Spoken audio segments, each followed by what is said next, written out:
Hi, everybody. Welcome back to Star News. I'm Mark Childrey. Glad to have you here.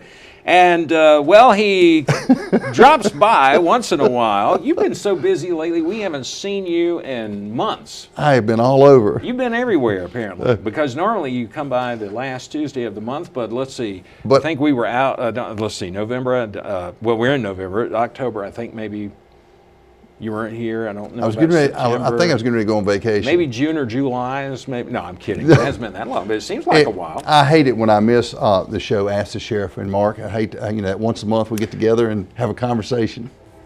I think Aruba was one of the was one of the reasons why he wasn't here. You were no, you're on vacation. Well, you deserve it. I mean, you work hard. You going all over the place. Took the family and said we're going to go take a trip. That's nice. Really nice. Never been there. You need to go. Need to go. Maybe I will. Maybe I need to work on one of those cruise package or something. Aruba is an interesting place. It's like a desert, and I saw more cactus plants in Aruba than I saw in Arizona. Well, can you scuba dive there? I know you scuba dive. Yeah, you can. Did you scuba dive while you were? I have dove before, but this time I did the tours and stuff.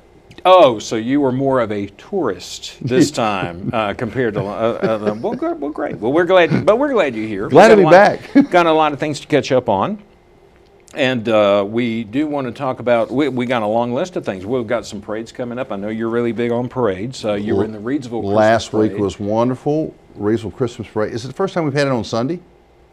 No, this was the second year, yeah. Being on Sunday. But it was very nice. I noticed a lot of fire trucks. Did you see the four-wheelers? The ATVs? Did I see them? We were standing out there, and it was like you could feel the ground vibrating. Yeah. I mean, the ground, you could feel them, but that was a lot. And that, I think, is part of Chris Miller's group and the bike where program. They do the bike program for the holidays. Donate for the bikes for the kids. The Young Mutters, that's their name. But well, they were a lot. A lot of them. I saw some people I knew, and some people didn't know, but I didn't know there was so many different types of ATVs. And I was looking at the tires.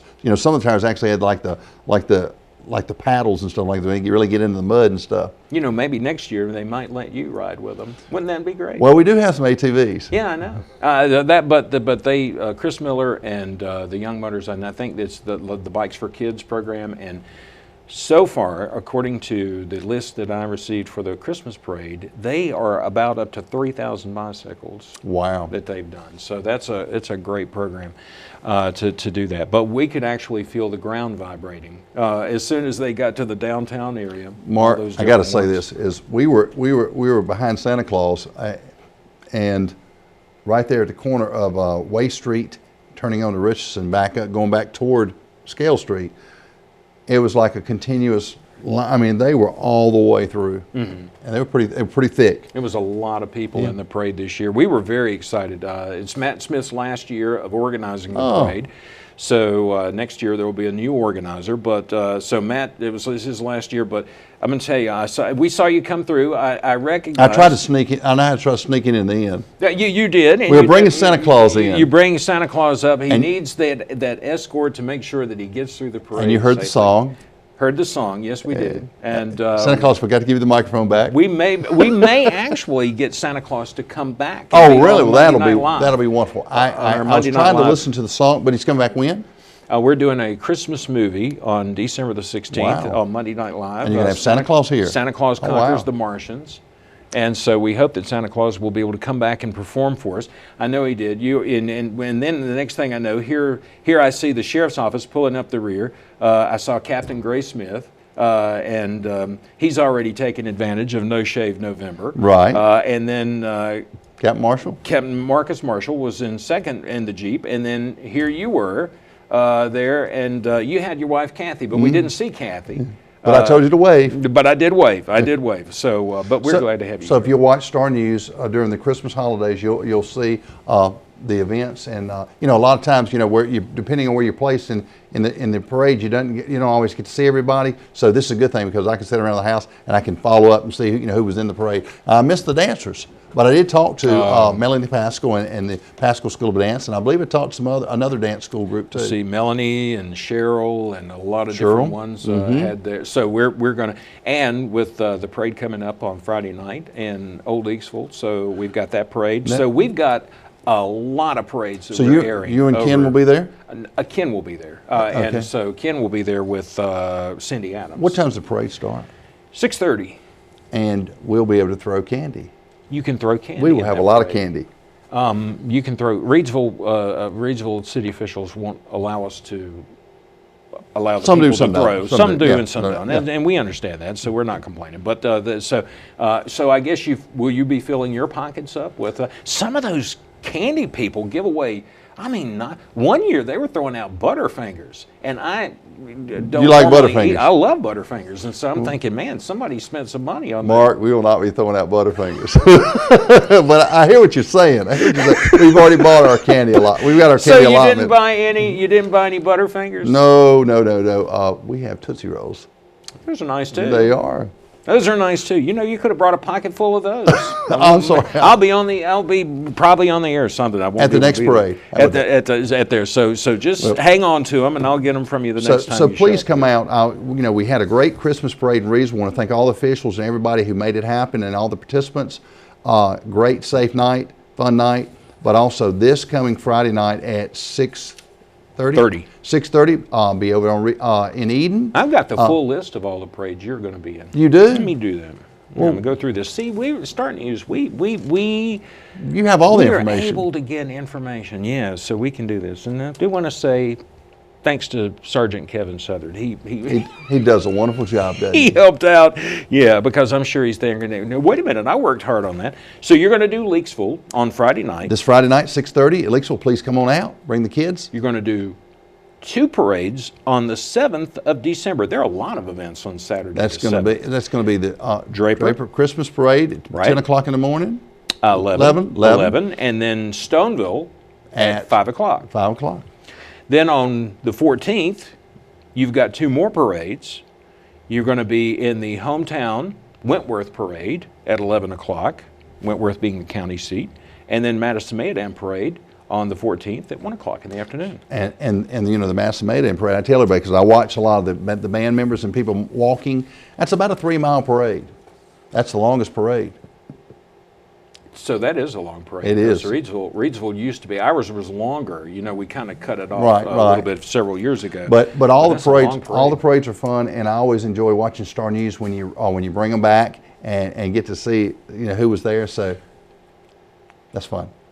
Years I'm ago, I'm trying to think. Years ago, and I can't remember which parade it was in. Were you with the sheriff's office? I was with the sheriff's Oh, office. my goodness. I was the DARE officer. What were you driving? I was driving the DARE Corvette, which had been confiscated, as you may recall. Yes. It had been confiscated. It had been turned into like a show vehicle. DARE vehicle. It was confiscated from a drug dealer, actually. And so it had been turned into a drug vehicle to take out to use to, bring recognition to the DARE program. And the thing gave out in the middle of the parade. Oh. So talk about embarrassing. Yeah. Well, I know that the DARE car also made a lap at Martinsville Motor Speedway.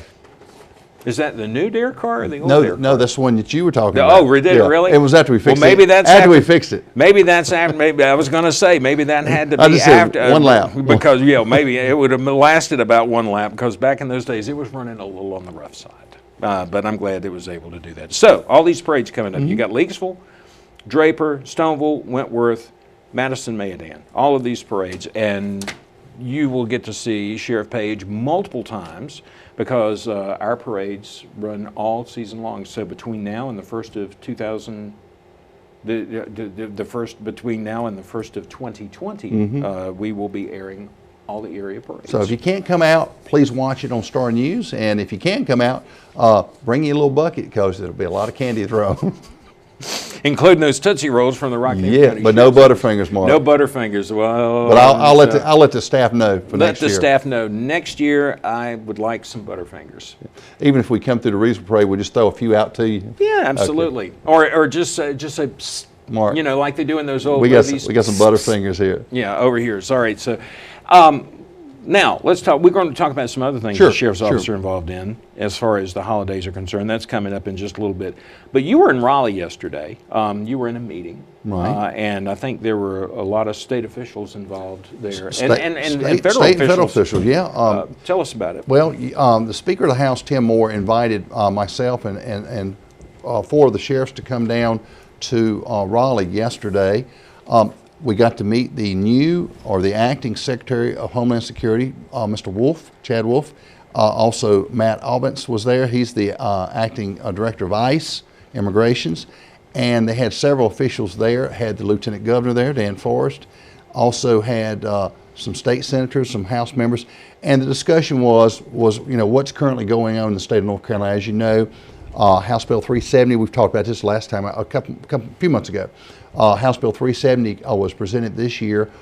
It was passed in the House, and when it finally got to the governor's desk, he did veto the bill. Mm-hmm. And so that bill is still active, but if there's any discussion on it to move forward, my understanding, it can move forward now until 2020. So they've still got some months on the bill, but right now it's not going anywhere right now. So still active, but it ain't going anywhere. Now I'm assuming that the Sheriff's Association, the Sheriff's Association on House Bill 370 did support the bill as written, and I was going to tell you that there was also discussion on some of the sheriffs. A large group of sheriffs in North Carolina do honor the federal detainers. Right. You're familiar with the detainers, which basically is a request to hold somebody up to 48 hours and then turn them over to ICE, a person that's criminally charged in our jails that are illegal in our country, that are criminally charged, to return those people over in the jail setting versus to release that person back out into the community. And that's a big conversation right now around the state and around the country. And there are a handful of sheriffs that choose not to, but there are a great number of sheriffs in North Carolina that do honor federal detainers, as we do. And because I believe that when persons are criminal offenders creating criminal acts out in our communities, the safest way to make your community safer is also to remove criminal offenders out of your community, remove them from the community. When it applies to a person that's criminally charged and is illegal in the country, that at the appropriate time, when they finish all their processes, to work with ICE to have this person removed from, get them going in the deportation process to remove from the United States. There's been some hiccups in that, right? Because I know that in the last year, I know that one particular sheriff released an inmate not once but twice. I think there was a problem. The one in Mecklenburg where they had to stand off. Yeah, and so that was a situation where I do believe, correct me if I'm wrong, that there was a request to please hold this individual in custody. The sheriff does not do that, right. Does not honor those He chooses not to, and that's his choice. And he can do that as the sheriff of his county. So he chose not to. The person was released back into the county, or out of custody, back out in there. And then there was a second problem. And I think that there was a standoff, if I'm not mistaken. So there are a lot of people there, and even people who may not agree with you on some of your ideas on immigration and deportation and illegals in our country, but there are still people that I'm sure agree that if a person is being held on a criminal charge and they are in the country illegally, that there are people, I'm sure you have people that agree with you there and say. Well, I believe that returning a person that's criminally charged and turning them over to ICE to begin the process for deportation is a safe way to handle a person in that setting. What I worry about is that because they're already in custody. Yes, they're already in custody, because you worked in a detention setting, right? So the person's already in custody. It's a safer way to transfer someone. But what I worry about is when detainers are not honored and a person's released back out the community, the potential for re-victimization not only of American citizens but also persons in the immigrant community also, because a lot of times not only American citizens are victimized by the criminal offenders that are here illegally, but also persons in the immigrant population, within the population, because a lot of times persons that are here illegally try to embed themselves within the population. So you go to this meeting in Raleigh on Monday, and you're sitting down with state and federal officials, and so this thing is sort of languishing right now, or just kind of. Well, in Congress, you brought it up. Now, there were some congressmen. Congressman Mark Walker was there. Congressman Bishop was there, who just became a congressman. But yes, there's not been a whole lot of activity in Congress There have been some bills that have been submitted by Senator Tillis and some other elected officials in Congress, but not a lot of movement. So most of the movement this year that I saw was with the state level with House Bill 370. And again, like I said, the bill was vetoed. So right now, under the current, there was a case law from last year, I think it was on Election Day, but where the Court of Appeals ruled, it was the Chavez versus the Sheriff Carmichael down in Mecklenburg County. And what happened was the Court of Appeals ruled unanimously, not unanimous, but in a majority, in favor of Sheriff Carmichael, that the state had no jurisdiction. So therefore, if you back to the detainers, if you choose to honor federal detainers, you can, right? But you don't have to. And so a lot of people, it's not a mandate, but it's an option. But I choose to do it because I feel that if a person is, like I said, it's committed a crime here illegally in the country that's in our jail, it's better to release that person to ICE so they can begin a deportation process to remove that person from the United States. The second part of that is not only the interior enforcement right there, but also the border security initiative. Those two go hand in hand. You've got to work on the operational security of borders, and you've got to also pay your interior enforcement. And sometimes that means removal of persons that are here in the country illegally. Because your thing that you've said many times before is that people ask you, and I know you've heard this, and I know I'm not saying anything that would come as a surprise here, but people are saying that you sometimes put yourself as a border sheriff because you have spent a lot of time on the border, seeing the concerns there of what's going on, especially, I guess, a lack of security. But you have said this before, that if someone illegal or someone who's a criminal crosses the border and they are trying to get away or trying to move, then they can be in North Carolina in just a matter of. You said this before. Yeah, kind of along the lines. I tell everyone that what comes to the border doesn't stay there. Whether it's human trafficking, drug trafficking, or persons involved in illegal immigration, the criminal offenders. Not everybody that comes into our country is committing the criminal offenses. Right. But that small percentage creates a lot of problems in our communities. I don't know if you realize this, but just a few months ago in Axton, Virginia, the DEA arrested, I think it was 10 new generation Jalisco cartel members in Axton. That's 10 miles north of Rockingham County. Right. A few days later, they arrested about between 10 and 18, I understand, in Charlotte, Mecklenburg, that had drug connections between there and California. And these are the same Jalisco cartel. These are the same guys that tie in with the cartel in Mexico that do very bad things to people down there. There's a lot of victimization going on in Mexico. Thousands and thousands of people have died at the hands of the cartel.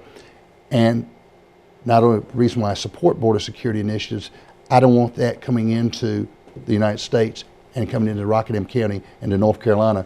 I see the bad things they do. We don't need that here. But the sad thing is some of those cartel members are already in our states and already in our communities. And we've got all these interstates that's close by to Perfect. us. And then great highways, 2 to 3 days. What's coming through the border can be in Rockingham County, can be in Atlanta, can be in New York City. And either side of the county, because you've got US 29 that runs through Reidsville, and then you've got US 220 that runs through Madison, Mayodan, Stoneville, and both of them lead from right into Virginia. Well, you could ask Sheriff Johnson. He was speaking yesterday that Interstate 40 runs right by him, and he's talking about the money seizures. A lot of money involved in the drug trade been stopped, seized, drugs. And they've also had some human trafficking cases. That's another thing that we're trying to educate ourselves better on, is a human trafficking situation going on. So where does this go? And do you think that there's going to be either some movement on the state level, or you're saying it seems to have stalled out as far as maybe on the federal level, but do you think that our elected officials in North Carolina will be able to pump this up and maybe get something going I think on? very simple is if some of our officials in Congress, some of our officials in Raleigh would quit trying to make this a political issue and look at it, it's a public safety issue. It's a national security issue, protecting our country and our citizens. That's the first responsibility of any government, is to protect the people within the country. Well, that's the reason why, and I go back to the reason why I asked you. I said, even if people don't always agree with you on issues that they may not see eye to eye with you politically. Exactly. But they may agree with this. They think it's a public safety issue instead of a political issue, and so they're concerned about this. So are you, even from people that may not always support you? They get it. And I think a lot of people. Yeah, that's a good way of putting it. Do they get it? More than 30 years experience in law enforcement in Rockingham County, and prior military law enforcement. I think that you'll probably see some movement come back at the state level next year. And again, I'll continue working with the North Carolina Sheriff's Association to do what we can do to help better protect our counties and our communities. I'll work with the National Sheriff's Association, and I'm on the Border Security and Immigrations Committee with them. And I'll go up in February and try to give some input. I'll communicate here with my congressman, and I encourage our citizens, pick up the phone, go to the internet, get the phone numbers, pick up the phone or go on the internet and communicate with your House members, your senators. They work for you, and let them know how you feel on these issues, because a lot of things, when our Congress doesn't work together or don't bring solutions for the American people, you know who suffers? The American people. Mm-hmm. So my encouragement this year going into 2020 is our Congress needs to work together to work for the American people, and at the state level our representatives need to make a difference. Everybody needs to make a difference when you go out there. You don't know how long you're going to be here, but try to make a difference while you're here. It's what you do while you're here when you have the opportunity to do good. We need to do good for America. We need to do good for Rockingham County. And I'm going to continue to do my part. My part is this. I know public safety. That's what I know. That's what I've done my whole adult life, is public safety. And so I want to continue doing good to make our community safer. All right, we got some other things we're going to talk about too. Sure, Mark. Let's talk about the Sheriff's Office partnering up with the Salvation Army. Yes, well, we're finishing up with No Shave November. Mark, I know she got a little goatee here. And you probably noticed that a lot of our deputies and our police officers, in our different jurisdictions around Rockingham County and surrounding. But right now you're seeing what's called No Shave November. And we're raising money. The officers pay I think it's $20 they pay, so they don't have to shave. They keep a neat beard, growing a neat beard, and the money goes toward the St. Jude's Hospital. Right. That's for November. But we're going to allow them to continue. I'm going to allow them to continue, and what we're going to call it for December, it's going to be called let's get this right, a very merry, hairy Christmas. Boy. Yeah, very merry, hairy Christmas. And what we're doing is the deputies can pay their fee to participate, and those donations go toward buying toys for our kids through our Salvation Army of Rockingham County. So all the money we collect in December will go toward the Salvation Army to make sure that a child has a toy or a gift for this Christmas. Who thought that up? I have some great people that I work with. I will say Kevin Southern helped me develop the name. A very merry, hairy Christmas. Yes. And I noticed, as I mentioned to you when we started this segment, that Captain Gray Smith came by. He was the first unit in the parade, and I noticed he was growing a beard. So I knew it was No Shave November. But I think it's really great that they can actually participate for another month, because we've got a tree here in our lobby, an angel tree for the Salvation Army. Good. And so the Salvation Army does so. They're trying to really get out there and trying to help as many people. And we know that there's a lot of people in need, especially this year. We got plant closings, Commonwealth is closing. Well, a lot of people may not still understand this, but the Salvation Army of Rockingham County helps Rockingham County, all of Rockingham County. Right. And so what we're doing is we're trying to do our part. So listen real good. Try to help out where you can. Help your local Salvation Army. Now, I know there's a lot of food banks going on right now. Right. And the Salvation Army, we're partnering up. We've worked with them for several years, but we're hoping that we'll get some good donations. We'll be able to bring those together, buy some toys, and donate those to our kids for Christmas through the Salvation Army of Rockingham County. I think a lot of people think about the Salvation Army in the Christmas months, or when I say Christmas months, because you think of the bell ringers, because of the bells. But the Salvation Army has a mission all 12 months to help people, right? And that's where I was going to go and say this is, when we get into Thanksgiving and we really give thanks for what we have and what we've been able to do and accomplish, stuff like this, and our families and our friends and stuff like this.